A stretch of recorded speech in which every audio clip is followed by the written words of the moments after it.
بالفيديو اليوم حبيت فرجيكم كيف نحن بأوروبا نتسوق بضاعة عربية من المحلات التركية. المحلات التركية متوفرة عموما هون عنا بشكل كتير كبير.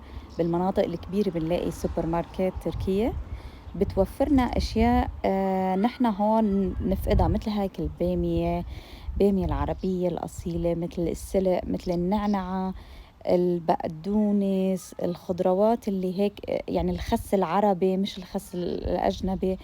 فيها كل شيء نحن عن جد اللي بنتمناه، تقريبا كل شيء.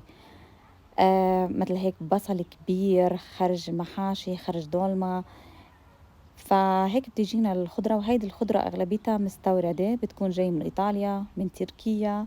وكمان هلأ عم شوف إنه صارت الخضرة بتجينا كمان من سوريا، مثل الباذنجان والفلفل، خرج المحاشي عم ينكتب عليه إنه هيدا جاي من سوريا. فهيدي السوبر ماركت مش بيفوتوا لها بس العرب أو الأجانب، حتى الألمان بيحبوا يفوتوها عشان في أنواع وأشكال فواكه وخضار ما بيلاقوها بمحلاتهم هن.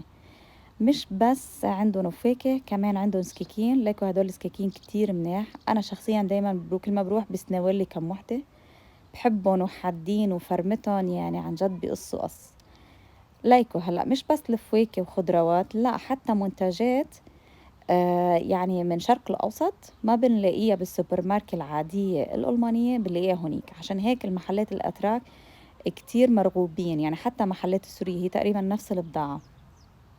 مشروبات ما بيخطر على بالكم، وأدوات منزلية. أغلب الأدوات المنزلية جاية من تركيا، تجينا من تركيا. وأزايز، أغراض للمطبخ، وكمان نوعية بصراحة كتير منيحة، يعني أشياء كتير حلوة. من بعدها رحت على الإيكيا، حبيت هيدا خلصنا من التركي، حبيت روح فصل خزانة.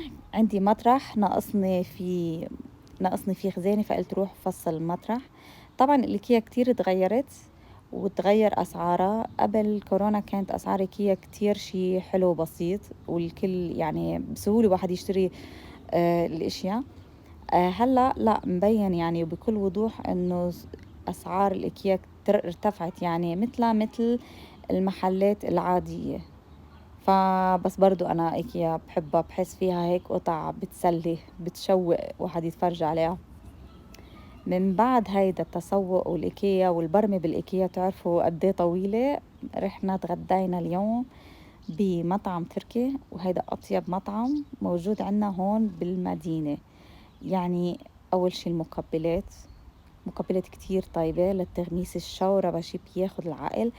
اللحمة، يعني اللحمة لذتها وطراوتها، يعني فعلا اللحمة هون ببصم لكم فيها على 10.